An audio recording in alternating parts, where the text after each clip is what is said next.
தேர்தல் பிரச்சார மேலாண்மை பொதுச் செயலாளர் திரு ஆதவ் அர்ஜுனா அவர்கள் இதோ உங்கள் முன்னால் தலைவர் அவர்களுக்கு புத்தகத்தை பரிசாக தந்து உங்கள் முன்னால் உரையாற்ற வருகிறார். அரகம் நிறைந்த கரவொலியோடு அவரை வருக வருக வருக என வரவேற்கிறோம்.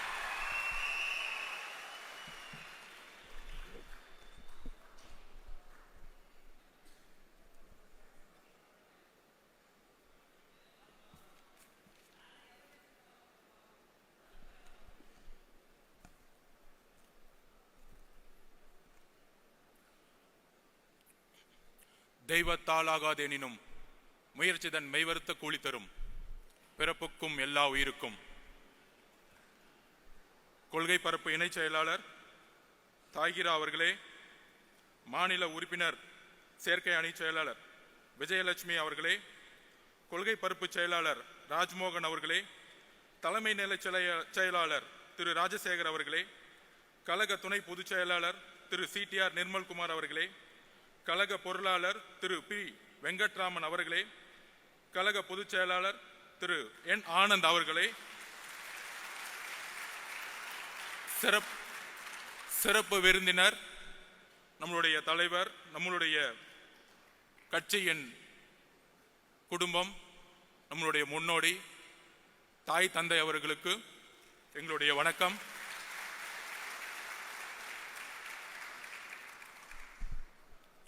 தோழர்களே, கட்சியினுடைய மாநில மாவட்ட நிர்வாகிகள் அனைவருக்கும் வணக்கம். தலைவர் அவர்கள் நம்ம நிறைய கோரிக்கைகளை நிறைவேற்றணும். இன்று வரையும் மக்களால் கட்சியால் பாசமுடன் அழைத்த நம்மளுடைய தளபதியை இனி வெற்றி தலைவர் என்று ஒரே குரலுடன் அந்த தளபதி பட்டத்தை இந்த பொதுக்குழுவில் இழந்து வெற்றி தலைவராக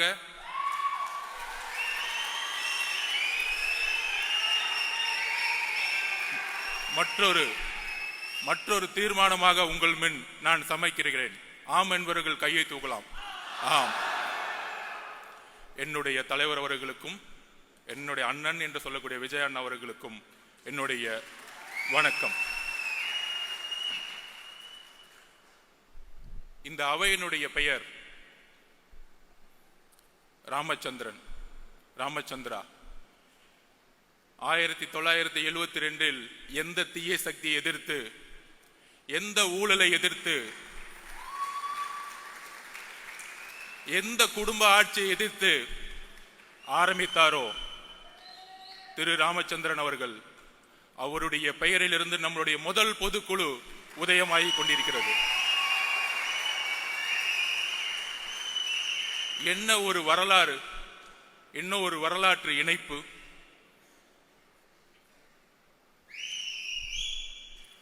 என்ன விமர்சனம், ஒர்க் அவுட் ஹோம் பண்றாங்க. கட்சியுடைய உட்கட்டமைப்பு எந்த அளவிற்கு இந்த 2 மாதங்களில் தலைவர் அவர்களுடைய மேற்பார்வையில், இங்க இருக்கக்கூடிய எல்லாருடைய மாநில நிர்வாகிகளுடைய பார்வையில் சுமார் 2,75,000 பொறுப்பாளர்களை நியமித்து, ஒவ்வொரு நியமமும் தலைவருடைய அனுமதியுடன் நியமித்து, 70,000 பூத் கமிட்டியில் 50,000 பூத் கமிட்டியுடைய வெரிஃபிகேஷனை முடித்து, ஒவ்வொரு நொடியும் கட்சியினுடைய உட்கட்டமைப்பில் தலைவர்களுடைய பங்கெடுப்பு அபரிமிதமானது. உட்கட்டமைப்போடு நாம் தேர்தல் போருக்கு தயாராகி கொண்டிருக்கிறோம்.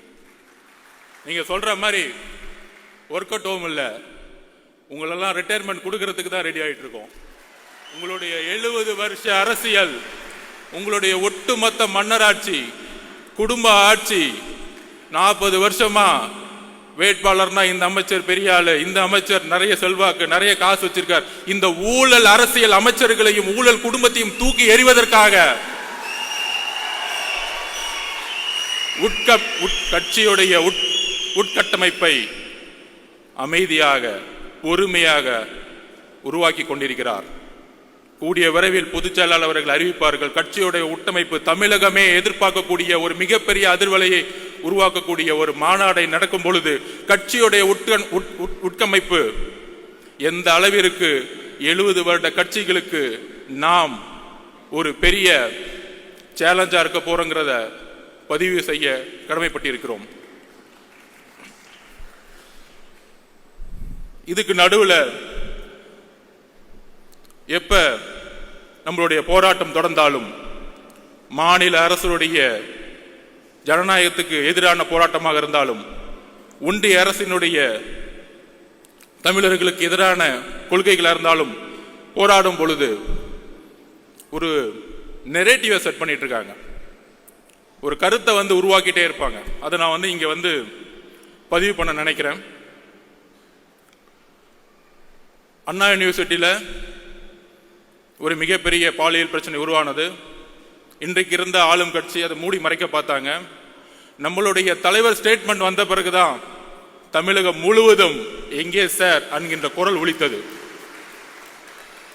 ஒவ்வொரு பிரச்சனைக்கும் ஒவ்வொரு வினாடியும் குரல் கொடுக்கக்கூடிய இயக்கம். அப்படி குரல் கொடுத்துட்டு நம்மளுடைய ஒரே குறிக்கோள், நம்மளுடைய மாநாட்டில் தலைவர் அவர்களும் ஒட்டுமொத்த கட்சியும் ஒரு அஜெண்டாவை பிக்ஸ் பண்ணார். நம்மளுடைய ஒரே அரசியல் எதிரி திமுக, ஊழல், குடும்ப ஆட்சி, அதோடு சேர்ந்து கொள்கை எதிரி பிஜேபி. தமிழர்களுக்கு எதிரான கொள்கைகளை உருவாக்கக்கூடிய அரசை நாம் எப்பொழுதும் எதிர்ப்போம். இந்த டைரக்ஷன்ல நம்ம கரெக்டா போயிட்டு இருக்கும் பொழுது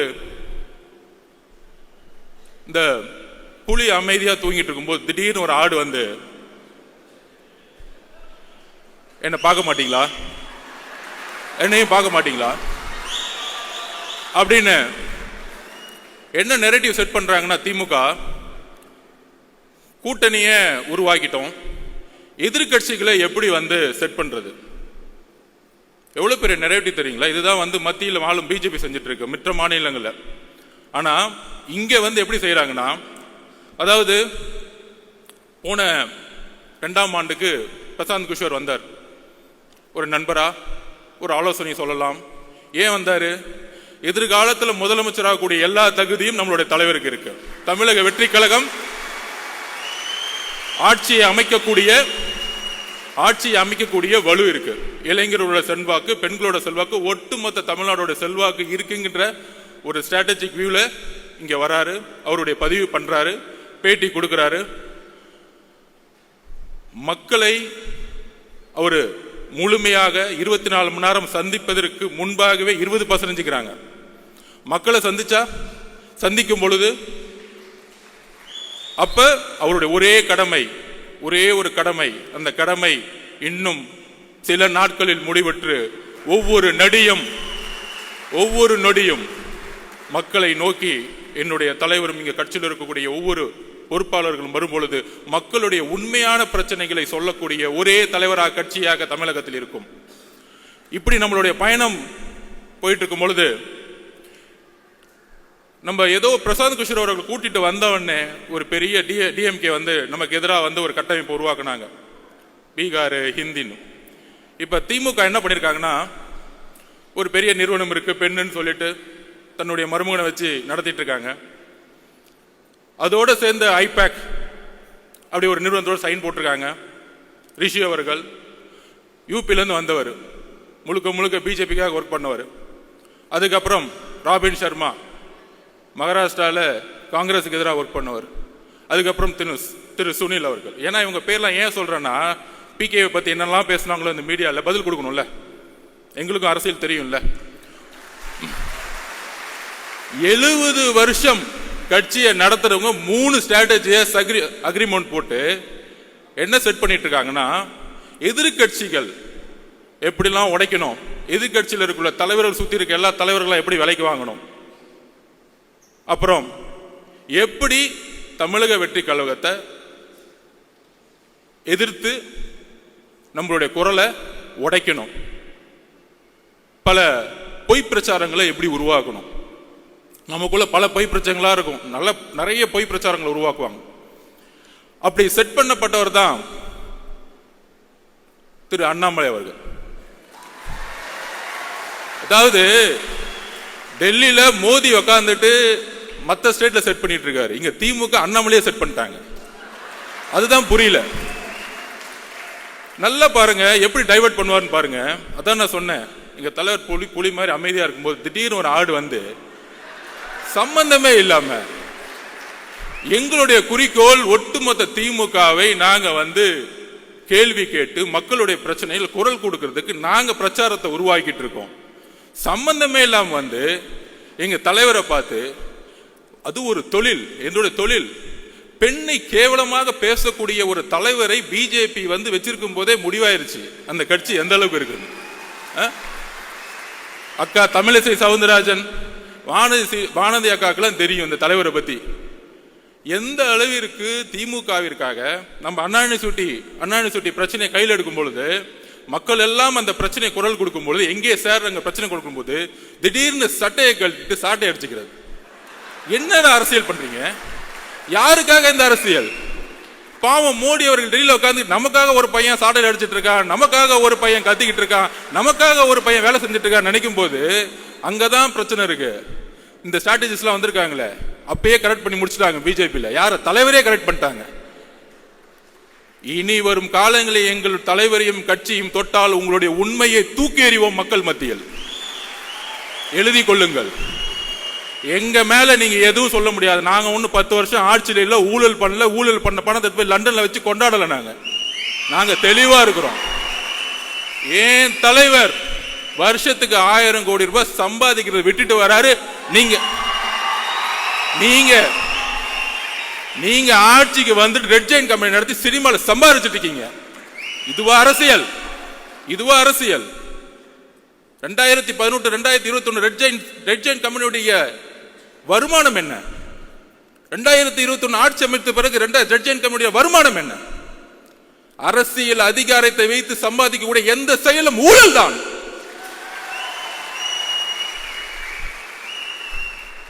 நியாயமாக ஒரு நாள் ஷூட்டிங்க்கு கிட்டத்தட்ட 1000 பேர் வந்து ஒர்க் பண்ணிட்டு 15 மணி நேரம் 12 மணி நேரம் ஒரு நடிகைகள் வேலை செய்து மக்களுக்காக இருக்கக்கூடிய ஒரு ப்ரொஃபஷனல், அந்த ப்ரொஃபஷனலை இழிவுபடுத்தி எம்ஜிஆர் அவர்களை எந்த அளவுக்கு நீங்க 72 to 72 நீங்கள் வந்து இழிவு செய்தீர்களோ, அதனாலதான் நீங்க எம்ஜிஆர் இறக்க மறையும் நீங்க வீட்டில் உட்கார்ந்துட்டு இருந்தீங்க. நீங்க ஒர்க் அவுட் ஹோம்ல உட்கார்ந்துட்டு இருந்தீங்க. 2 மாசம் பொறுமையா உட்கார்ந்து கட்சியோட உட்கட்டமைப்பை வந்து உருவாக்கிட்டு இருக்காரு. எதற்காக? ரிட்டையர்மெண்ட் கொடுக்கறதுக்காக. உங்களுடைய ஒட்டுமொத்த அமைச்சரவையும் ரிட்டையர்மெண்ட்டுக்கு ரெடி ஆகிக்கோங்க. போதும், உங்களுடைய அரசியல் போதும். பார்த்து பார்த்து பார்த்து பார்த்து என்ன இளைஞர்கள் கூட்டம் இருக்கும். ஆமா, பொதுக்குழு ஃபுல்லா இளைஞர் கூட்டம். 1949 அண்ணா உருவாக்கிய போது இளைஞர்கள் மட்டும்தான் கட்சியில் இருந்தாங்க. உங்களுடைய தந்தை கலைஞர் கருணாநிதி 42 வயசுல முதலமைச்சர் ஆனாரு. அவர் மட்டும் இளைஞர் இல்லையா? இளைஞர்கள் கூட்டம் இந்த 2026 புதிய முடிவு எடுக்கும். ஒட்டுமொத்த தமிழ்நாடு மாற்றங்களை உருவாக்கும். சோ திமுகவோட அஜெண்டா படி இன்னைக்கு பிஜேபியோட அண்ணாமலையும் செட் பண்ணி முடிச்சிட்டாங்க. நீங்க திடீர்னு நாளைக்கு ஏன் திருப்பி வந்து அண்ணாமலை திடீர்னு வந்து ஒரு பிரச்சாரம் வைக்கும் போது நம்ம போய் அவர் திட்ட வேணாம். அதாவது கட்சியை உட்டமைக்கும் போது நான் கேட்டேன், அதோடைய ஸ்ட்ரக்சரை கேட்கும் போது நான் சொன்னேன் பொதுச்செயலாளர்கிட்ட, அந்த ஐடி விங் எப்படி இருக்கும் அப்படின்னு கேட்டேன். இந்த அண்ணாமலை அவர்கள் பேசின உடனே உலகம் ஃபுல்லா ஐடி விங் இருக்கு. கட்சி நாடு இந்தியா மட்டும் இல்ல, உலகம் ஃபுல்லா ஐடி விங்க வந்து தலைவர் அவர்கள் உருவாக்கி வச்சிருக்கிறாரு. ஐடி விங்க போட்டு கொஞ்சம் கண்ட்ரோல் பண்றதுக்காக தான் ஐடி விங் இருக்கணுமே தவிர திமுக மாதிரி ஒரு 300 பேரை போட்டு யாரா திட்டலாம், ஒரு 200 ரூபாய் கொடுத்துட்டு யாருக்கு லைக் போடலாம், அப்பான்னு சொன்ன உடனே வந்து ட்ரெண்டிங் எப்படி உருவாக்கலாம், இந்த செட்டிங் வேலைலாம் எங்களுக்கு கிடையவே கிடையாது. சொன்ன அடுத்த செகண்ட் 2 நாள்ல கண்டென்ட்டும் கொடுக்க வேணாம், இதை செய்யுங்கன்னு சொல்ல வேணாம், அடுத்த செகண்ட் அவங்க எடுத்து போடுறாங்க டேட்டாவை. இத பாருங்க, நீங்க சொன்னதுக்கு இது பதில். நான் பொதுச்செயலாளர் சொல்ல, அண்ணே கொஞ்சம் கண்ட்ரோல் பண்ணுங்கண்ணே, போதுண்ணே விட்டுருங்கண்ணே, பாவண்ணே எவ்வளவுதான் பிரியாணி போடுவீங்க, போதும். அதனால திரு அண்ணாமலை அவர்களே, உங்களுடைய பிரதமர் மோடி அவர்களுக்கு உண்மையாக இருங்கள். உங்களுடைய தலைவர் அவர்களுக்கு உண்மையா இருக்கு. அதனாலதான் எந்த மீட்டிங்னாலும் கூப்பிடுறதே இல்லை, அடுத்த நாள் கூப்பிடுறாங்க மீட்டிங் கூப்பிட்டா. கட்சியோடைய தலைவரை வந்து மீட்டிங்லேயே வச்சுக்கிறது இல்லை. ஸோ உங்க கட்சிக்கு பூத் கமிட்டி மீட்டிங்ல இல்லை, அதுக்குள்ள ஏன் கட்சியை பார்த்து ஏன் தலைவரை பார்த்து என்ன ஒரு பெண்களை நோக்கிய விமர்சனம். எழுதி வைத்துக் கொள்ளுங்கள், பெண்களை நோக்கிய விமர்சனம் தூக்கி எறியப்படுவார்கள் தமிழக அரசியலில். எழுதி வைத்துக் கொள்ளுங்கள். இதுதான் லாஸ்டா உங்களுக்கு, இதுதான் பதில் எங்களுடைய தோழர்கள். ஏன்னா எங்களுடைய குறிக்கோள் ஆல்ரெடி தலைவர் பிக்ஸ் பண்ணிட்டாரு. திமுக மத்தியில் ஆளும் பிஜேபி. எங்களுடைய குறிக்கோள் ரொம்ப ஸ்ட்ரைட்டா இருக்கு. சும்மா திடீர்னு திமுக செட் பண்ணி தாவேக்கள் குழப்பம், ஜாதி பிரச்சனை. இங்க எங்கப்பா ஜாதி இருக்கு? எங்களுக்குள்ள ஒரு ஜாதியும் கிடையாது. இந்த ஜாதியை உருவாக்குனது நீங்க. 70 வருஷமா திமுக தான் ஜாதியை உருவாக்கி தேர்தல் அரசியல் வச்சிட்டு இருக்கீங்க. யாருக்கு தெரியுதோ எனக்கு தெரியும், அங்கிருந்தா வந்த வேலை பார்த்துட்டு. உடனே கேட்பாங்க, நீங்க அங்கதானே வேலை பார்த்தீங்க? திரு எம்ஜிஆர் அவர்களும் 20 வருஷத்துக்கு மேல அங்கதான் வேலை பார்த்தாரு. உண்மை தெரிஞ்சிச்சு, வெளியே வந்துட்டாரு. அவ்வளவுதான் சப்ஜெக்ட். எம்ஜிஆர் நடத்திருந்தா உட்காந்து கான்ட்ராக்ட் வாங்கிட்டு சம்பாதிச்சுட்டு இருக்கலாமே, ஏன் வெளியே வந்தாரு? அண்ணாவுடைய குறிக்கோளை நிறைவேற்ற முடியல, வெளியே வந்தாரு. ஜெயிச்ச பிறகு அண்ணாவோட குறிக்கோளை நிறைவேற்றினாரு. இன்றைக்கு அண்ணாவுடைய குறிக்கோளையும் பெரியார் அவர்களுடைய குறிக்கோளையும் நிறைவேற்றக்கூடிய ஒரே தலைவர் எங்களுடைய தலைவர், ஒரே கட்சி தமிழக வெற்றியோட கழகம். ஏனென்றால் இன்றைக்கு வரைக்கும் அறிவாலயத்தில் நீங்க பெரியார் போட்டோ வச்சதில்ல, இன்றைக்கு அறிவாலயத்தில் அம்பேத்கர் சிலை நீங்க வச்சதில்ல. நீங்க சமூக நீதி பத்தி பேசிட்டு இருக்கீங்க. என்ன சமூக நீதி? என்ன சமூக நீதி இருக்கு? வேங்கவேல் பிரச்சனைல யாரு தவறு செய்தா அப்படின்னு பார்த்தா, யாரு வந்து தண்ணியை குடிச்சாங்களோ அவங்களே தவறு செஞ்சுட்டாங்க. என்ன ஒரு சட்டம் ஒழுங்கு! வா வா சூப்பர்! என்ன ஒரு அப்பா! யாராச்சும் போய் கம்ப்ளைண்ட் கொடுத்தா போதும். யாராச்சும் கம்ப்ளைண்ட் கொடுத்தா விசாரணைலாம் கிடையாது, அவங்க மேலேயே பழிய போட்டுரு, கேஸ் முடிஞ்சு, ஃபைல் க்ளோஸ்டு. இதுதான் இன்னைக்கு சட்டம் ஒழுங்கு. ஒரு பெண்ணு போய் பிரச்சனைன்னு சொல்லிட்டு அண்ணா கொடுத்து எஃப்ஐஆர் லீக் பண்ணிரு, அந்த பெண்ணை வந்து கேவலமா பேசட்டும் சமூகம். இதுதான் காவல்துறை. நம்ம காவல்துறையை திட்டுறோம், காவல்துறையெல்லாம் திட்டவே கூடாது. காவல்துறையை யார் கண்ட்ரோல் பண்ணிட்டு இருக்கா? நம்மளுடைய அப்பா ஹோம் மினிஸ்டர் தான் அப்பா, வேற யாரு? ஹோம் மினிஸ்டர் சரியில்லை, பிரச்சனை ஹோம் மினிஸ்டர் சரியில்லை. இங்க காவல்துறை பாவம், அவர் என்ன பண்ணுவார்? ஐபிஎஸ் அதிகாரி மேல இருந்து ஆர்டர் வரணும்ல, மேல இருந்து ஆர்டர் வராம இல்ல தூக்கி 3 பேரை போட்டு, ஏன்? OBC consolidation. இந்த அரசியலை தூக்கி எறிங்க. தலித் மக்களை ஏன் தலிதா பார்க்க? மனிதனா பாருங்க. ஒரு பிரச்சனை ஒரு குழந்தைக்கு, அது யாரா இருந்தா என்ன, அது யாரா இருந்தான்னு கேட்டேன். அக்ரகாரத்துல ஒரு பிராமின் வந்து குடிச்சாலும் நான் கொஸ்டின் கேட்போம். எந்த ஜாதியா இருந்தாலும் எங்களுக்கு கவலை இல்லை. மனிதம் தான் என்னுடைய தலைவருக்கும் எங்களுக்கும் முக்கியம். மனிதத்தை நேசியுங்கள். ஒரு தவறு நடந்தால் ஒரு காவல்துறை எடுக்கக்கூடிய முடிவுகள் அரசியல் ரீதியாக இருக்கிறது. அதனால்தான் காவல்துறைக்கு வந்து இன்னைக்கு வந்து கை வந்து கட்டப்பட்டிருக்கு. ஆனா இங்க இருக்கக்கூடிய அரசியல்வாதிகள் இல்ல காவல்துறை தவறு செய்யுது, காவல்துறை இயக்கக்கூடிய அதிகாரம் தான் தவறு செஞ்சுட்டு இருக்கீங்க. அதை நாம் உணர்த்தணும். அப்புறம் தலைவர் சொன்னார், பாசிசமா பாயசமா? அதுக்கு நான் எக்ஸ்பிளைன் பண்ணிட்டேன். நிறைய பேர் உட்காந்து டிவி டிபேட்ல பேசினாங்க, அது என்ன பாயசம்? அவருக்கு அந்த அரசியல் தெரியல. நான் எக்ஸ்பிளைன் பண்றேன். அதுக்கு ஒரு வரலாற்று காரணம் இருக்கு. நேஷனல் பாசிஸ்ட் பார்ட்டி முசோலினி அவர்களால் 1ஆம் உலக போருக்கு பிறகு தொடங்கப்பட்ட கட்சி. அந்த கட்சியோட குறிக்கோள் தொழிலாளர்களும் ஏழ்மையும் ஒழித்து ஒரு அரசியல் அதிகாரத்தை மக்களால் உருவாக்குவது. அப்படி உருவாக்கும் பொழுது ஒரு இனவாத அரசியலை அவங்க வந்து கையில் எடுத்தாங்க. அதே இனவாத அரசியலை பிஜேபி எடுத்து தேர்தல் அரசியலை கையில் எடுக்கும் பொழுது அதற்கு தான் அதன் பெயர் பாசிசம் என்று சொன்னோம். பாயசம் சொன்ன உடனே என்ன நினைச்சிட்டாங்கன்னா, திமுகலாம் பரவாயில்ல, அவர் வந்து நம்மளை வந்து கொஞ்சம் ஸ்வீட்டா தான் திட்டுறாரு, தெரியல, இன்னும் அவ்வளவு அரசியல் அறிவு கிடையாது.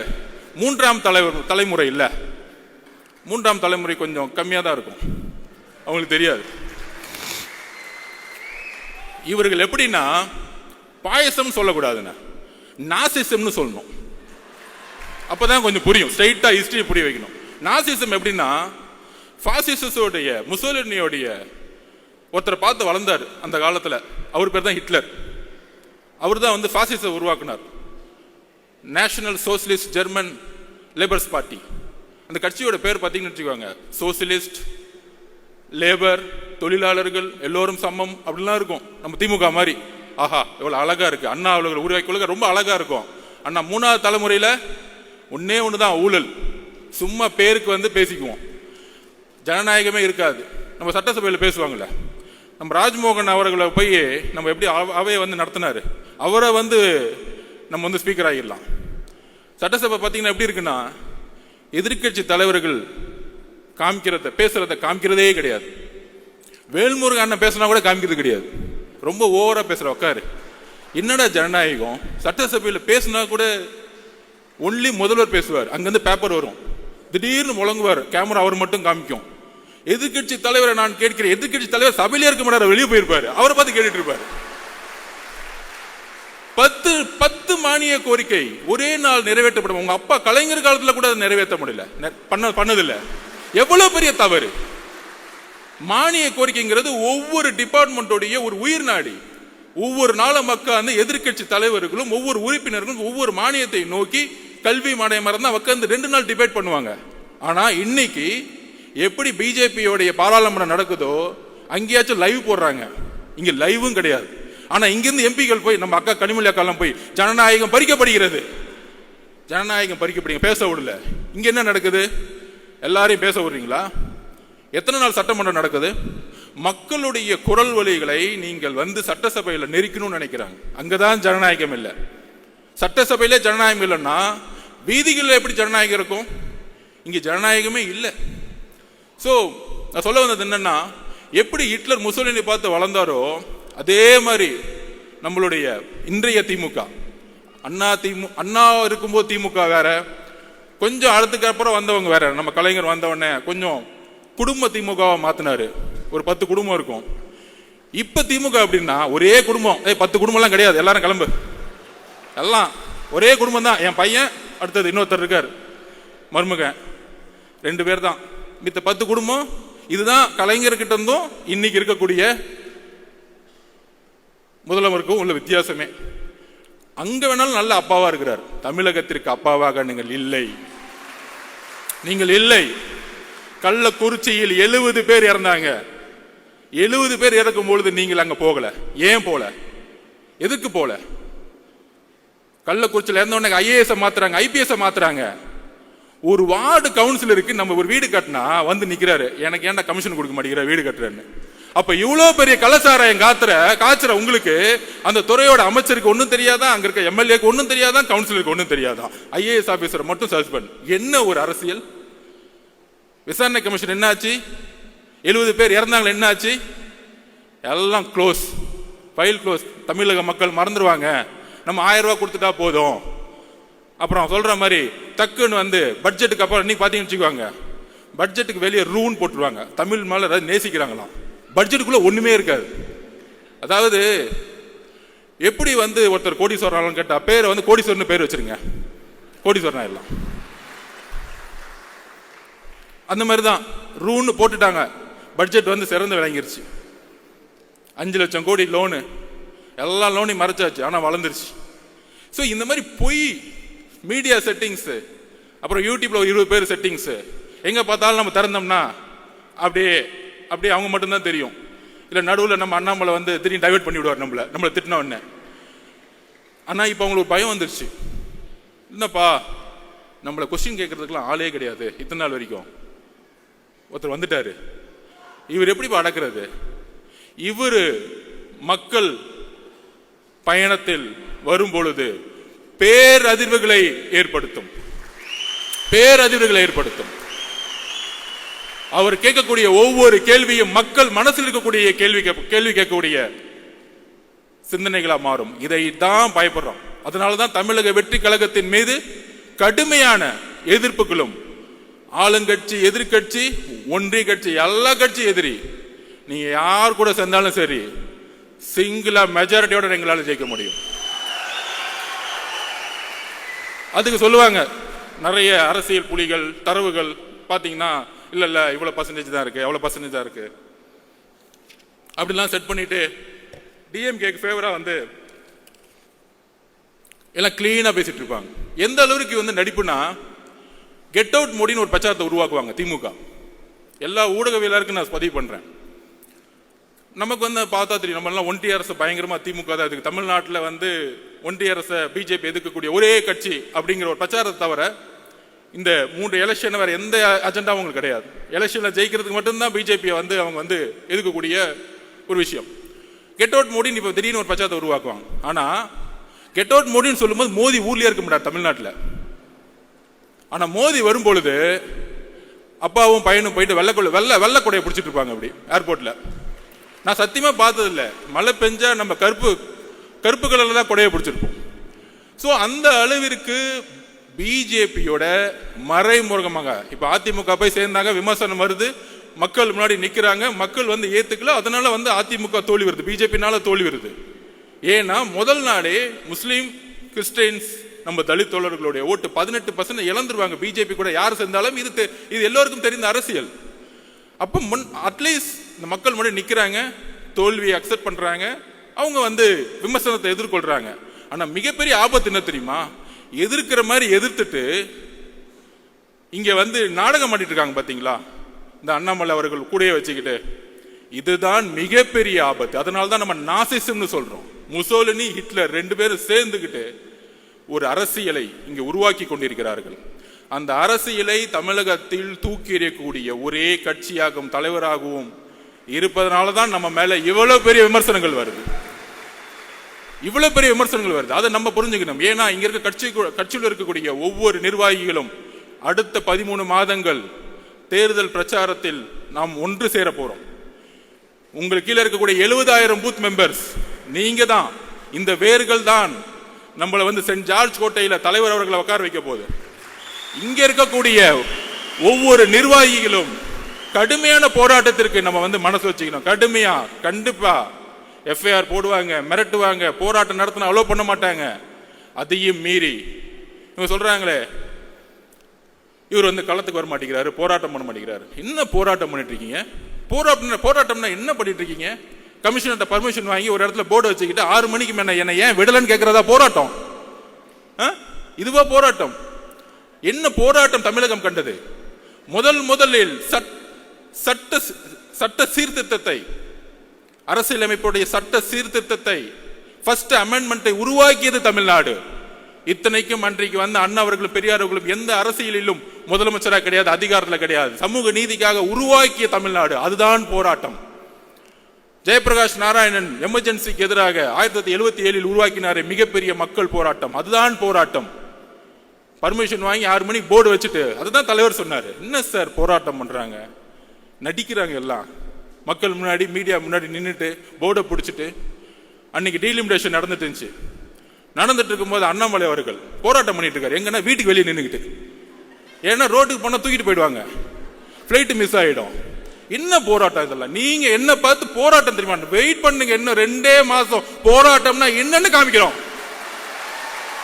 உண்மையான போராட்டத்தை எங்கள் தலைவர் தமிழகத்திற்கு அண்ணாவுக்கு காமிப்பார், ஜெயபிரகாஷ் நாராயண வழியில் காமிப்பார். உண்மையான போராட்டம் என்ன? நாங்கள் உண்மையாக மக்களுக்காக போராட்டத்தை உருவாக்கி கொண்டிருக்கிறோம். நாங்க அதை தெளிவா இருக்கிறோம். நடிக்கணும்னு அவர் சொல்றதா எப்பயுமே நம்ம உண்மையா இருப்போம். ஒரே குறிக்கோள் தான், மக்கள்கிட்ட உண்மையா இருப்போம், சமநிலையா இருப்போம். அதை நிர்வாகக்கூடிய ஒரே கழகம் இன்றைக்கு. எல்லாம் காம்ப்ரமைஸே கிடையாது, எல்லா கட்சியும் காம்ப்ரமைஸ். ஒன்னு மணி, ஒன்னு ஊழல், ஒன்னு குடும்பம், சொல்றதுக்கு ஒண்ணுமே இல்லை. விமர்சிக்க வேணாம். இனிமேட்டு நம்மளுடைய உரிமை, நம்மளுடைய கடமையை நோக்கி நம்ம போவோம், மக்கள்கிட்ட போவோம். அதுக்கான போராட்ட களத்தை தலைவர் அவர்கள் கட்சியுடைய கட்டமைப்போடு உருவாக்கி கொண்டிருக்கிறார். அதை நாம் நம்புவோம். எல்லாரும் சொல்ற மாதிரி தலைவர்கிட்ட இன்னைக்கு வந்து ஒரு அதிகாரம் கொடுத்துட்டோம். கூட்டணி எதுவா இருந்தாலும் தலைவர் கையில் நம்ம அதிகாரத்தை கொடுத்துட்டோம். அவருக்கு தெரியும் மக்களோட வழியில் நல்ல முடிவு எடுப்பார். அந்த முடிவு 2026 மாற்றத்தை உருவாக்கும்.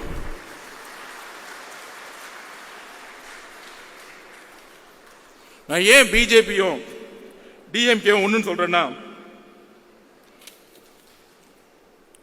இது கூட்டணி கட்சிகளுக்கு புரியணும்.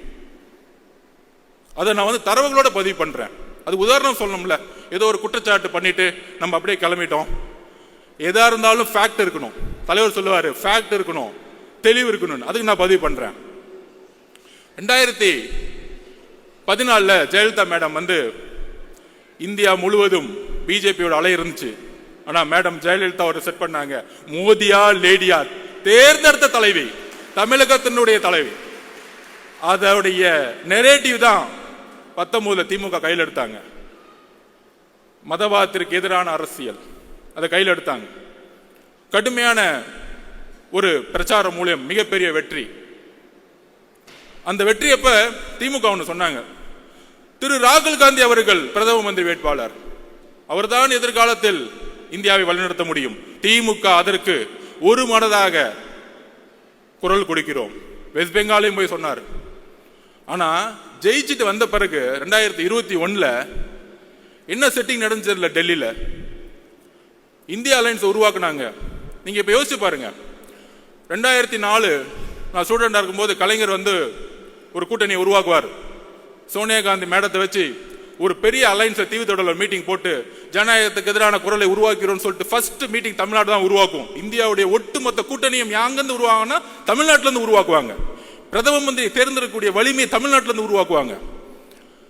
அப்படி உருவாக்கும் பொழுது 2021 அப்புறம் அவர் வழியில் வந்தேன்னு சொல்றவங்க 2021 அப்புறம் அமைதியாயிட்டாங்க. அதாவது இங்கிருந்து கத்திட்டு இருப்பாங்க, நாங்கள் பிஜேபி எதிர்க்கிறோம், மதவாதத்தை எதிர்க்கிறோம், மோடி எதிர்க்கிறோம். ஏன்? ஓட் பேங்காக. இப்படி எதிர்த்தா முஸ்லிம் தோழர்களும் கிறிஸ்துவ தோழர்களும் தலித் தோழர்களும் ஓட்டு போட்டுருவாங்க. இங்கதான் ஒரு பொய் இருக்குன்னு நான் சொல்றேன். நீங்க என்ன நரேட்டிவ் செட் பண்ண, அந்த நரேட்டிவ் நான் உடைக்கிறேன்.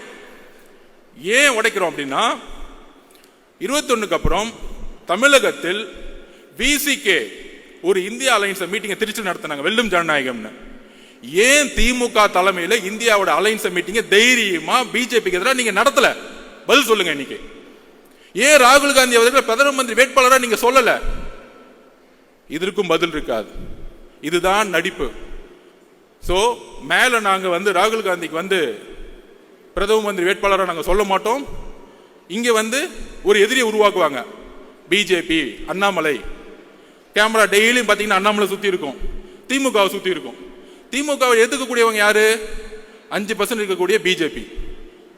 இன்னொரு மித்த கட்சியெல்லாம் அமைதி பண்ணிட்டாங்க. அக்கா சொல்றாங்க 4% மேல தாண்டாது அப்படின்னு. சோ அக்கா சொல்றதை கேட்டுக்கலாம். அப்ப டெய்லி மீடியால என்ன தெரியும்? இவர் கத்துவாரு, இவங்க பதில் கொடுப்பாங்க. திடீர்னு இருமொழிகள். அண்ணா சொன்னார் ஒரே தட்டி, தமிழகத்தில் இருமொழி கொள்கை எப்பொழுதும் இருக்கும், அதுவரை நான் ஆட்சி செய்து கொண்டிருக்கிறேன். இதை நீங்க காப்பாத்தல, அண்ணா உருவாக்கிட்டாரு. டீலிமிட்டேஷன் புரோகிராம் கொண்டு வருவாங்க, உடனே பிஜேபி ஏத்து நிற்கும், ஆமான்னு சொல்ல இவங்க நிற்கும். இந்த அரசியலை நம்ம கண்ணு முன்னாடி மீடியா செட்டிங்கோட பார்க்கவே வச்சுட்டு இருக்காங்க. அப்ப என்ன நினைப்போம்? ஓகே, மதவாதத்தை எதிர்க்கிறதுக்கு இன்னைக்கு திமுக மட்டும்தான் இருக்கு. சோ மதவாதத்தை இருக்கக்கூடிய கூட்டணி கட்சிகள் இன்றைக்கு இருக்கக்கூடிய திமுக செய்யக்கூடிய ஊழல், அமைச்சர்கள் செய்யக்கூடிய ஊழல், குடும்பம் செய்யக்கூடிய ஊழல், பாலிசியோடைய ஃபெயிலியர்ஸ், தலித் மக்களுடைய எதிர்ப்பு, ஜாதி அரசியல், இதெல்லாம் ஓரமா வச்சுக்கிட்டு டெய்லியும் மீட்டிங்ல மதவாத அரசியலை நாங்கள் மதவாத அரசியல் தமிழகத்தில் நம்ம தூக்கி எறிஞ்சிட்டோம். 4 எலெக்ஷன் தோத்துட்டாங்க. வரக்கூடிய 2026 தேர்தல் உங்களுடைய ஊழல் ஆட்சியை எப்படி எம்ஜிஆர் அவர்கள் தீய சக்தியை தூக்கி எறிந்து ஊழலற்ற ஆட்சி உருவாக்க நினைச்சாரோ அந்த குறிக்கோளை இன்றைக்கு கூட்டணி கட்சிகள் இழப்பதனால் என்ன பிரச்சனை வரும்னு சொல்லிடுறேன். மக்களுடைய அன்றாட பிரச்சனையை இழந்திருக்கக்கூடிய கட்சிகள் தன்னுடைய இருப்பிடத்தை இழக்கும் பொழுது இங்கு பிஜேபி வளரக்கூடிய சூழ்நிலையை திமுக உருவாக்கி கொண்டிருக்கிறது. அது ஒரே ஒரு உதாரணம் சொல்லிடுறேன். திரு வைகோ அவர்கள் சிறந்த பேச்சாளர், தமிழ் தேசியத்துக்காக மிகப்பெரிய பேசுவார். ஆனால் கூட்டணி கட்சியை எப்படி ஹேண்டில் பண்ணாங்க? 2021 நம்ம தலைவர் சொன்னாரு, அதிகார பகிர்வு. ஏன்? எல்லோரும் சமமாக நினைக்கக்கூடிய சிந்தனை இருப்பதனால் அதிகார பகிர்வுன்னு சொன்னாரு. வேற எதுவும் கிடையாது. நம்ம கூட வரவங்க எல்லாருக்கும் அதிகாரம் கொடுக்கணும். அதிகாரம் கொடுக்கும் பொழுது அந்த அதிகாரம் பரவலாக்கும் பொழுது மக்களுடைய முன்னேற்றம் இருக்கும். திரு வைகோ அவர்களை எப்படி காலி பண்ணாங்க தெரியுமா? 6 தொகுதி கொடுத்துட்டு டிஎம்கே சிம்பிள் நிக்க வச்சுட்டாங்க. இன்னைக்கு வைகோ அவர்களுக்கு சட்டசபையில மெம்பர்ஸே கிடையாது. கடைசியில் அவருடைய மகன் ஒரு அமைச்சர் முன்னாடி கண் கலங்கி அழுகுறார், நான் சொந்த சிம்பிள் தான் நிற்பேன் அப்படின்னு. இதுதான் உங்களுடைய கூட்டணியுடைய அடக்குமுறை, இதுதான் சர்வாதிகாரம், இதுதான் நாசிசம், இதுதான் ஹிட்லர். ஜனநாயகம் பேசிக்கொண்டு ஹிட்லர் எப்படி ஆட்சியை பிடித்த பிறகு ஒரு டிக்டேட்டர்ஷிப்பை அரசை உருவாக்கினாரோ, ஜனநாயகத்தை பேசி ஆட்சிக்கு வந்தவுடன் வெறும் பிஜேபி எதிர்ப்பு என்ற ஒற்றை காரணத்தை வைத்து நீங்கள் தொடர்ந்து 3 தேர்தலில் வென்று கொண்டு அதை உடைக்கக்கூடிய ஒரே சக்தி எங்களுடைய கட்சி தலைவரும் தாவேக்காவும் தான். அதற்கான பயம்தான் எங்கள் மீது பல தரப்பட்ட விமர்சனங்கள். அந்த நாடகத்தன்மையோட நான் ஒரு கொஸ்டின் கேட்கிறேன் கூட்டணி கட்சிகளுக்கு. தமிழகத்திலுடைய பிரச்சனைகளை ஏன் குரல் கொடுக்க கூட்டணி கட்சிகள் இன்று அமைதியாக இருக்கிறது?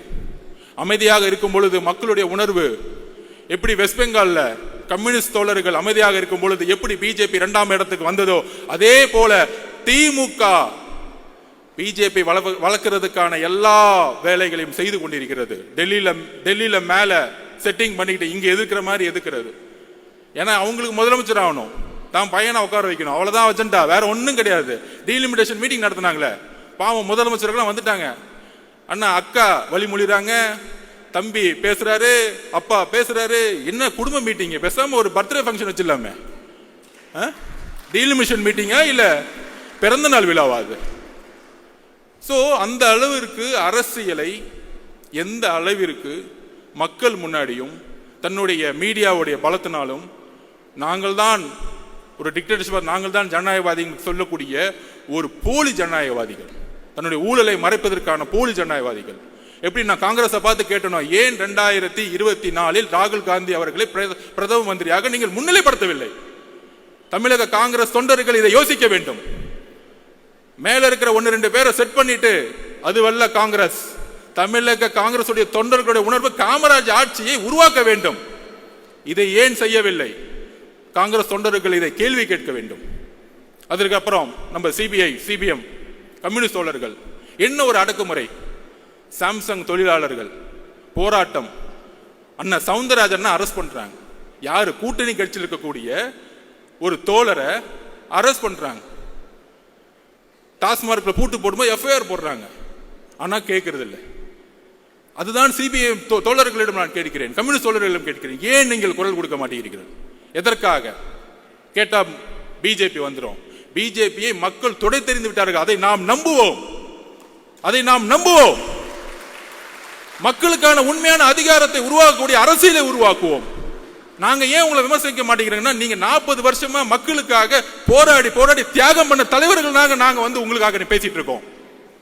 எங்களுடைய எதிர்ப்பு ஊழல்வாதிகளுக்காக. ஓ, இதுக்காக கூட்டணிக்காக அர்ஜுன் பேசுறாரு. நோ, பிஜேபி உள்ள விடாம இருக்குன்னா பிசிகே இருக்கணும், கம்யூனிஸ்ட் இருக்கணும், காங்கிரஸ் இருக்கணும். நாங்கள் உண்மையாக முழக்கமிடுகிறோம். அரஸ்ட் பண்ணிட்டு ஜனநாயகத்தை குரலை உடைச்சிட்டு அதுல அமைச்சரை மீட்டிங்ல அமைச்சர் பேசுறாரு. தஞ்சாவூர்ல தான் இருக்கிறார் இண்டஸ்ட்ரி, அவர் ஒரு பண்ணையாரு. 10 மணி நேரம் மீட்டிங் போகுது. மீடியால பேசுறது பாருங்க, எவ்வளவு பெரிய அவமானம் கூட்டணி கட்சிகளுக்கு. 10 மணி நேரம் மீட்டிங் பேசுறாரு. மீட்டிங் முடிச்சுட்டு வெளியே வந்த உடனே அந்த அமைச்சர் சொல்றாரு, நாங்க 10 மணி நேரம் பேசிட்டு இருக்கோம், இவங்க எதுக்காக வந்து பேசிட்டே இருக்காங்கன்னு தெரியல. டேய் அறிவு கட்டவங்களே, அவங்க என்ன கேட்கிறாங்க? தொழிற்சங்கம் உருவாக்க வேண்டும். ஏன் உருவாக்கணும்? தமிழகத்தில் 53% சர்வீஸ் இண்டஸ்ட்ரி, சேவைத்துறை, 34% உற்பத்தி துறை, 13% வேளாண்மை துறை. 3 துறைகளும் லேபர்ஸ் டிபார்ட்மெண்டா மாறி இருக்கு. ஒட்டுமொத்தமாக தொழிலாளர்கள் நிறைந்த தமிழ்நாடாக இன்னைக்கு மாறி இருக்கு. அப்ப தொழிலாளர்களுக்கான சட்டத்தை யார் உருவாக்குவா? புதுசா பாண்டட் லேபர் சிஸ்டத்துல வந்து 3000 8000 சம்பளத்துக்கு நீங்க வேலைக்கு அனுப்புறது ஒரு பெரிய விஷயமா? அப்படியே பொருளாதாரத்தை உருவாக்க முடியும்? அப்ப கம்யூனிஸ்ட் தோழர்கள் போராடுறாங்க. இந்திய அரசியல் சாசனத்தோடைய உரிமை தொழிற்சங்கத்தை உருவாக்க வேண்டும். தலைவரிடம் கோரிக்கை வைக்கிறேன், இனி நாம் தொழிற்சங்கத்தை தமிழகம் முழுவதும் உருவாக்குவோம். உங்களுடைய பெயருக்காக, நம்மளுடைய கட்சிக்காக தொழிற்சங்கத்தை மிகப்பெரிய உருவாக்குவோம். அந்த தொழிலாளர்களுக்காக போராடக்கூடிய ஒரே இயக்கம் தமிழக வெற்றி கழகமாக மாறும் கூடிய விரைவில். நீங்கள் குரல் கொடுக்கவில்லை என்றால் தமிழக வெற்றி கழகம் இருக்கிறது. தோழர்களே, நாங்கள் உண்மையோடு உங்களோடு பயணிக்க கொள்கை அடிப்படையில் தேர்தல் அரசியல் கூட்டணி இதெல்லாம் தூக்கி போடுங்க. முதல்ல மக்களுடைய பிரச்சனையை பத்தி மெதுவா பேசிட்டே இருப்போம். தேர்தல் அரசியல 2 மாசத்துக்கு முன்னாடி வச்சுக்கலாம். அந்த பிரச்சனையை பேசக்கூடிய தலைவரையும் மக்களையும் தான் மக்கள் தேர்ந்தெடுப்பார்கள். எழுதி வைத்துக் கொள்ளுங்கள். அடுத்தது நம்ம மனிதநேய மக்கள் கட்சி ஜவஹர் அண்ணன் ஆட்சி வரதுக்கு முன்னாடி கோயம்புத்தூர் இருக்க முஸ்லிம்கள் விடுவிக்கப்படுவார்கள் மனித நேயத்தின் அடிப்படையில். ஆட்சி வந்த பிறகு சுப்ரீம் கோர்ட்ல அவங்கெல்லாம் வெளியே விட்டா சமூக நல்லிணத்துக்கு பிரச்சனை ஏற்படுத்திடும். யார் பண்றது? தமிழக அரசு. அதுக்கு அடுத்த வாரமே திமுக மேடையில திமுக உறுதி கொடுத்த மாதிரி முஸ்லிம் தோழர்களை வெளியே அமைச்சிருவோம். என்ன ஒரு நடிப்பு, என்ன ஒரு முரண்! இந்த முரண்களை ஏன் இன்னும் கொஸ்டின் கேட்காம இருக்கிறோம்? நம்ம இந்த முரண்களை நம்ம கேள்வி எழுப்பணும். தோழர்கள் இங்க இருக்கக்கூடிய ஒவ்வொரு மாவட்டத்திலும் போது நம்மளுடைய முஸ்லிம் தோழர்களை பார்க்கும் பொழுது கேள்வி கேட்கணும். நம்ம இப்தார் விருது நடத்துறோம், தலைவர் வந்துட்டார், உடனே திமுக இருந்து நமக்கு தெரியும் யார் யார் வச்செல்லாம் திட்டுவாங்கன்னு. திட்டுனா தைரியமா திட்டுங்க, அதெல்லாம் பின்னாடி வந்து திட்டுறது 10 பேரை வச்சுக்கிட்டு அந்த பயம் இருக்கட்டும் எங்க தலைவரை பார்த்து. அவ்வளவுதான் சொல்லுவேன் நான். ஏற்கனவே ஒருத்தர் திட்டு, ஏற்கனவே நம்ம தலைவர் அண்ணாமலை திட்டி 2 நாள் நல்லா வாங்கி கட்டிக்கிட்டார். தம்ம எங்க உலகம் முழுச போனை திறந்தா போனை பார்க்கும் போதுதான் திட்டிட்டு இருக்காங்க. அவரை போனை பார்க்கவே முடியல. இதுதான் எங்களுடைய ஐடிவிங்க. நீங்க ஐடிவிங்க உருவாக்கிங்க, உலகம் முழுச ஆல்ரெடி உருவாகி கிடக்கு. அப்ப எந்த அளவிற்கு ஒரு இப்தார் விருந்துல ஒரு நாள் 4 மணிலிருந்து நம்மளுடைய முஸ்லிம் தோழர்கள் மாதிரியே நோன்பு இருந்து தலைவர் வந்து அதோடைய முறைப்படி அவர்களுடைய ஒரு நோம்பில் பங்கெடுத்துக்குன்னு வரும் பொழுது அடுத்து முடிஞ்சான விமர்சனம், இது ஆயிருச்சு அப்படி ஆயிருச்சு, அடுத்த நாள் போலீஸ் கம்ப்ளைண்ட். என்ன ஒரு திமுக என்ன பயம்? நாங்க பாட்டிக்கு ஒரு விருது முடிச்சுட்டு நாங்க பாட்டிக்கு எங்களுடைய கட்சி வேலையை பார்த்துட்டு இருக்கும்போது அப்ப நான் ஒரு கொஸ்டின் கேட்கிறேன். நீங்க முஸ்லிம்களுக்கு தோழர்கள்னா 1999 திரு கலைஞர் அவர்கள் பிஜேபி தலைமையிலான கூட்டணியை பங்கெடுத்தார். குறைந்தபட்ச செயல் திட்டம் உருவாக்கணும். இன்றைக்கு பிஜேபியோடைய வளர்ச்சியும் அடித்தளமும் உருவாக்கப்பட்டது 1999 to 2004. அதுல பங்கெடுத்த முக்கியமான பார்ட்னர் டிஎம்கே. நாங்க பேசலாமா உங்க அரசியல?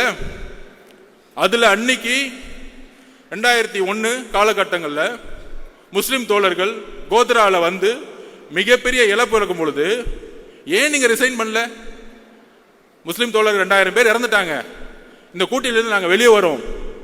ஏன் கேட்கல? ஏன் வெளியே வரல? ஏன்னா 10 அமைச்சர்கள் அங்க ஃபுல் கட்டிங், டெய்லி மணி, கரப்ஷன், பணம், அதிகாரம். இந்த முஸ்லிமுடைய தோழமை, கிறிஸ்துவ தோழமை எல்லாம் தலைவர் சொன்ன மாதிரி கபட நாடகம். நாடகத்தோடைய கட்டமைப்பு.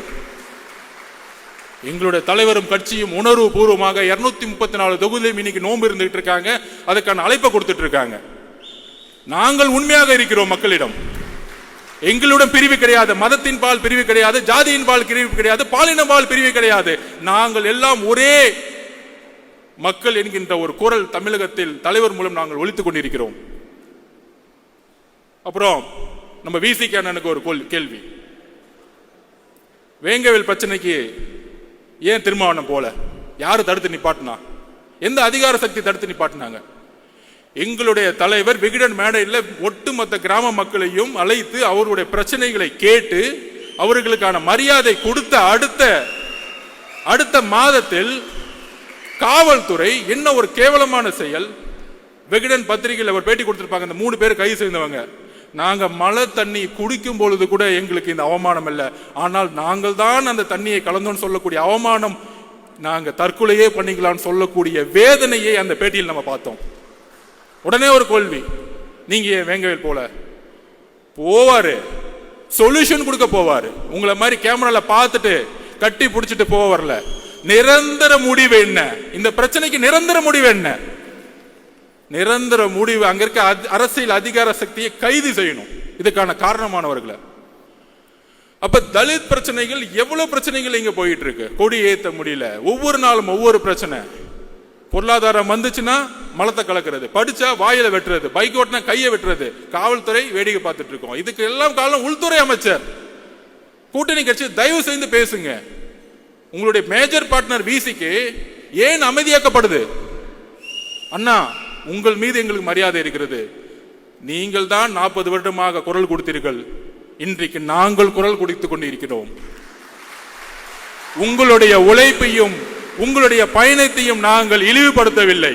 ஆனால் திமுக என்கின்ற ஒரு கட்சி உங்களை ஒட்டுமொத்தமாக வைகோ அவர்களை எப்படி கூட இருந்தே கட்சியை க்ளோஸ் பண்ணாங்களோ அதே மாதிரி விசிகேவை நீ க்ளோஸ் பண்ண வச்சிட்டு இருக்காங்க. எப்படி மோதி கூட சேரவங்க எல்லாம் காலி பண்ணுவாரோ அதே தான் எக்ஸாம்பிள். இவர் தான் கூட இருக்கவங்க எல்லாம் கட்சியை கலைச்சிட்டு எல்லா கட்சி 2ஆம் கட்ட தலைவர்களும் எல்லாம் வாங்க, இப்படி பின்னாடி வாங்க, எல்லாம் சீட்டு கொடுத்துருவோம். கடைசியில் 6 தொகுதி திமுக சிம்பிள் நில்லு. திமுக சிம்பிள் நின்னா நாங்க எதுக்குடா கட்சி ஆரம்பிக்கணும்? நாங்க எதுக்கு மக்களுக்காக போட வரோம்? திமுகலே சேர்ந்துடலாமே. அப்ப எந்த அளவிற்கு ஜனநாயகத்தை இங்க கேள்விக்குறியாக்கி பிஜேபியோட வழியில் இணைந்து இன்னைக்கு ஒரு அரசியலை உருவாக்கி கொண்டிருக்கிறார்கள். இதுதான் தமிழக மக்கள் விழிப்புணர்ச்சியோடு இனி சிந்திக்க வேண்டும். நம்மளுடைய தோழர்கள் இது சிந்திக்க வேண்டும். நமக்குள்ள ஒரு ஒற்றுமை இருக்கணும்.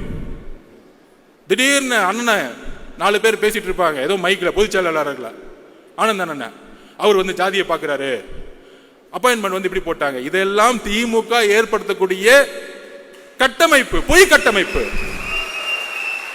எப்படி ஹிட்லர் அவர்கள் கோயபிள்ஸை உருவாக்கினாரோ அதே மாதிரி இங்க 20-30 கோயபிள்ஸை உருவாக்கி யூடியூப்ல பேசிட்டு இருப்பாங்க, டிவில பேசிட்டு இருப்பாங்க. இந்த கோயபிள்ஸை உடைக்கிறதுக்கு 2ஆம் உலக போர் அப்ப தெரியும்.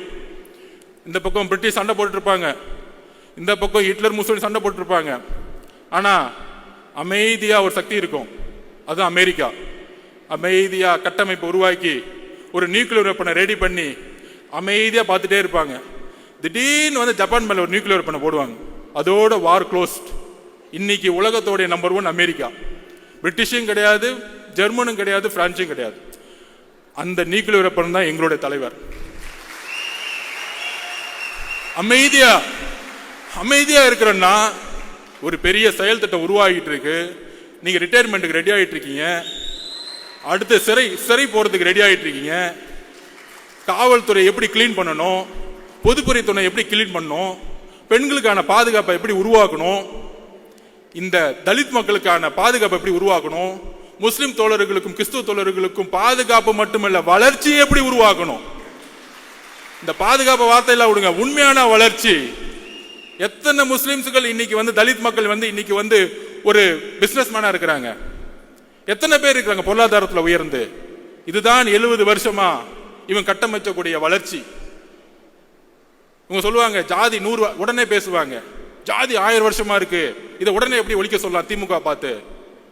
அதே காலகட்டத்தில் நம்பூதிரிபாடு அவர்கள் அரசியலை மாற்றினார்.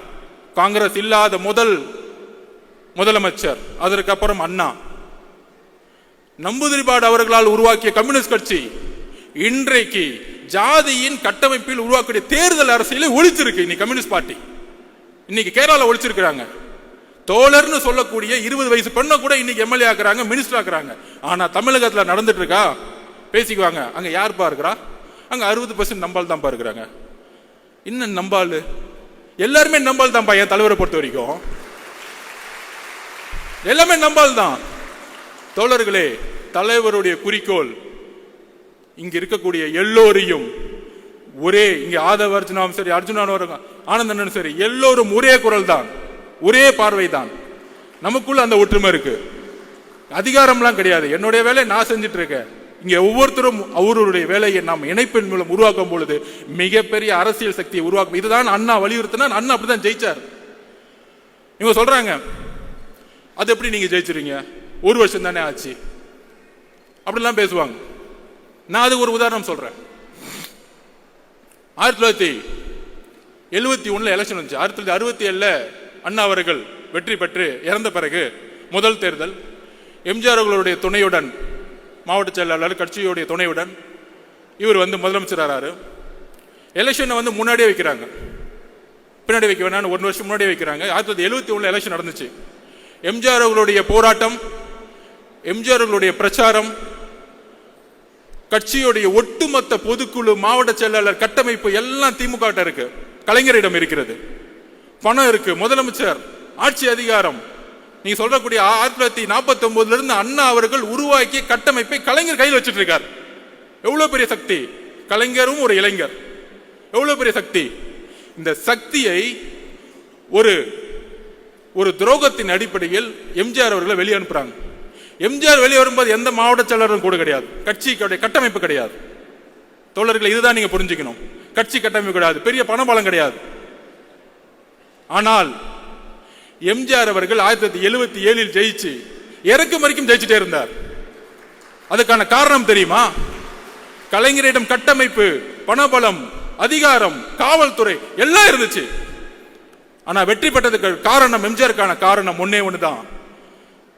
எம்ஜிஆரிடம் உண்மை இருந்தது, கலைஞர்களிடம் அநீதி இருந்தது. மக்கள் உண்மையை நம்பினார்கள், மக்கள் உண்மையை நம்பினார்கள். அதனாலதான் நீங்க சொல்லக்கூடிய 45%, 30%.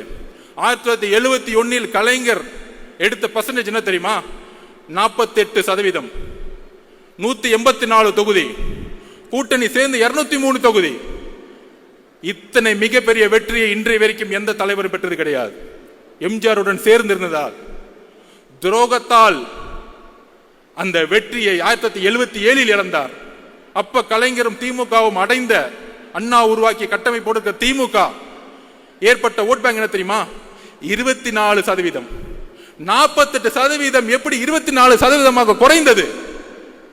ஏனென்றால் மக்கள் உங்களிடம் உண்மை என்பதை புரிந்து கொள்ளும் பொழுது 24% மக்கள் வெளியேறி உண்மையான தலைவரிடம் இணைந்தார்கள். அப்படி உண்மையாக மக்கள் நம்மளுடைய தலைவரிடம் இணையக்கூடிய காலம் 2026. இதுதான் நான் உதாரணமா சொல்றேன். இந்த உதாரணம், இந்த கணக்கெடுப்பு, இன்னுமேட்டு கணக்கெடுப்பு பேசக்கூடிய புலிகளுக்கு பதில் இதுதான். இந்த புலிகளுக்கு எல்லாம் பதில் சொல்ல வேணாம். அது புலிகள் இல்ல, எலிகள், திமுகவுடைய எலிகள். நிறைய எலிகளை விட்டுருக்காங்க, அது கண்டுகூடாது. நம்ம டிவியை பார்க்கறத விட்டுட்டு நம்ம பயணத்தை நம்மளுடைய களத்துக்கு தைரியமா சொல்லுவோம். நீங்கள் தான் இந்த நாட்டின் மன்னர்கள் மாதிரி. நாம் வெற்றி பெறும் பொழுது மன்னர் குடும்பம் அகற்றப்பட்டு நாம் மன்னர்களாக உருவாக்கக்கூடிய தலைவரை நாம் உருவாக்கி இருக்கிறோம்.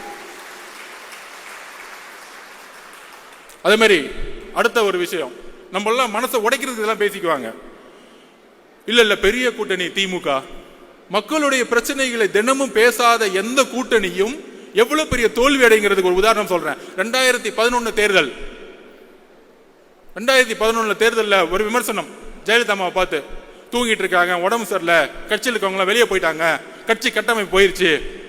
அப்ப எழுதி வச்சுக்கோங்க, திமுக 30%, கலைஞர் என்ன நினைச்சாரு? திமுக 30%, காங்கிரஸ் சேர்த்துக்கிட்டா 10%, 40%, பிஎம்கே 8%, 48, விசிகே 3-4%, எல்லாரையும் சேர்த்து 55%. 2011 200 தொகுதி ஜெயிச்சிருவோம் ரிப்போர்ட் கொடுத்தாங்க. இதே மாதிரி தான் இப்ப சொல்லிக்கிறாங்களே 200 தொகுதியை ஜெயிச்சிருவோம்.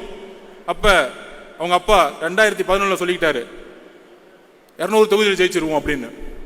மக்கள் 2 மாசம் தான் பிரச்சாரம். அதான் சொன்ன, தேர்தல் அரசியல் நம்ம லாஸ்ட் 2 மாசம் பார்த்துக்கலாம். 2 மாசம் தான் பிரச்சாரம். ஜெயலலிதா அம்மானால 203 தொகுதியில் ஜெயிச்சு எதிர்கட்சி தலைவர் கூட ஆகல நீங்க. இதுதான் அரசியல், இதுதான் மக்கள். பெரிய கூட்டணி கூட இருக்கிற கால்குலேஷன் இதெல்லாம் மக்கள் முன்ன எடுபடாது. நீங்கள் மக்களிடம் உண்மையாக இருக்கிறீர்களா? இந்த கூட்டணி மக்களிடம் உண்மையாக இருக்கிறதா? அந்த தேர்தல் 2011 காங்கிரஸ், அதே காங்கிரஸ் 8% வாங்கினாங்க, பிஎம்கே அதே % வாங்கினாங்க. ஆனா திமுக 22% போயிட்டாங்க. திமுகனால கூட்டணி கட்சிகளே தோத்துட்டாங்க. கூட்டணி கட்சிகள் நல்ல கட்சிகள் தான், அவங்க ஊழல் பண்ணல, பிரச்சாரம் வாழ்க்கை புதுசா போராடிட்டு இருப்பாங்க. கம்யூனிஸ்ட் தோழர்கள், விசிக தோழர்கள் போராடிட்டு இருப்பாங்க, நல்ல தலைவர்கள். ஆனால் தேர்தல் அரசியலில் முடிவுகள் தவறாகும் பொழுது, மக்களுக்கான போராட்டம் உண்மையாக இல்லாத பொழுது, மக்கள் திமுகவை நிராகரிக்கும் பொழுது கூட இருக்கக்கூடிய ஒவ்வொருத்தரையும் நிராகரித்து தூக்கி எறிஞ்சிருவாங்க.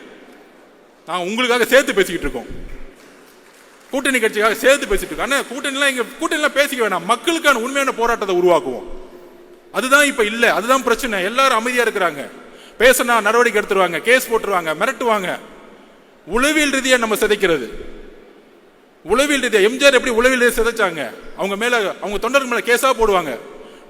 நாம் எதற்கும் தயாராக இருக்க வேண்டும் அடுத்த 12 மாதங்கள்.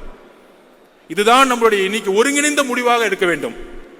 நம்மளுடைய தலைவர்களுக்காக மட்டுமல்ல, நம்மளுடைய மக்களுக்காக, இந்த மண்ணின் மீது உண்மையான நேசமும் பாசமும் தமிழக வெற்றி கழகத்துக்கு மட்டும்தான் இருக்கு. அதற்கான வலிமை இருக்கு. இங்க சொல்லுவாங்களே, இப்ப அண்ணன் வந்து சொன்னாரு, மாவட்ட செயலாளர் அண்ணன், நான் ஒரு ஆட்டோ டிரைவர், என்ன மாவட்ட செயலர் ஆகிட்டார். இதுதான் தமிழக வெற்றி கழகம், இதுதான் தமிழக வெற்றி கழகம். இதுதான் அண்ணா 1949 உருவாக்கினார். சாமானியன் அரசியலுக்கு வர வேண்டும், பண்ணையார்களை தூக்கி எறியணும். எந்த சாமானியர்கள் அன்னைக்கு உருவானவங்களோ இன்னைக்கு எல்லாம் பண்ணையார மாறிட்டான். அன்னைக்கு லாஸ்ட் டைம் அண்ணா சொன்ன மாதிரி 30 வருஷத்துல ஊழல், விவசாயம் போராட்டம் பண்ணா திரு அருள் அவர்களை குண்டாஸ் போடுறது. இதே திரு அருள் அவர்கள் திமுக ஆட்சியில போராடினாரு திமுகவோட. ஆனா வந்தவன அந்த அமைச்சர், திருவண்ணாமலை அமைச்சர் குண்டாஸ் போட்டுறது. எவ்வளவு வேளாண்மைகளுக்கு எதிரான எவ்வளவு பெரிய கொடுமையான சட்டங்கள் இங்க உருவாக்கப்பட்டு இருக்கிறது. சோ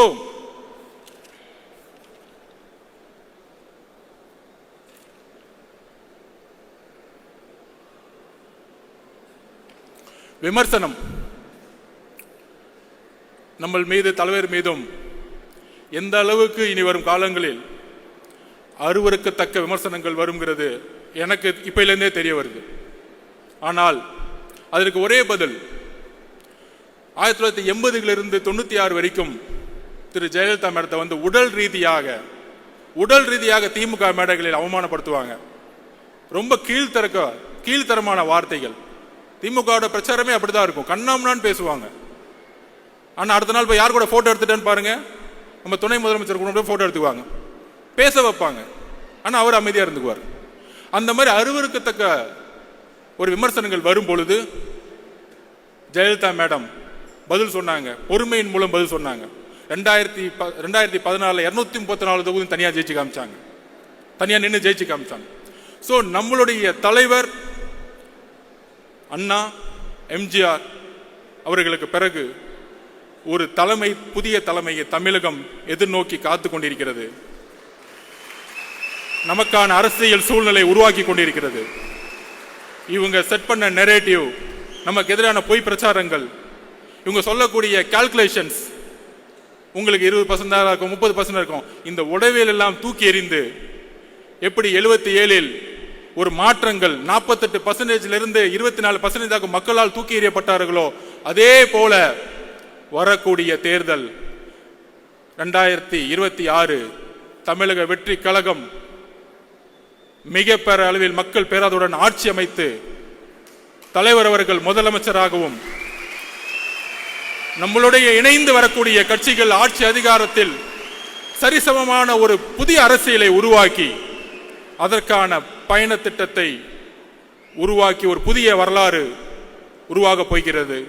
அந்த வரலாற்று நிகழ்வில் நாம் தான் இணைந்து உருவாக்கப் போகிறோம். இங்க இருக்கக்கூடிய ஒவ்வொரு தோழர்களும் தோழிகளும் இணைந்து அந்த வரலாற்றை உருவாக்குவோம். நன்றி, வணக்கம்.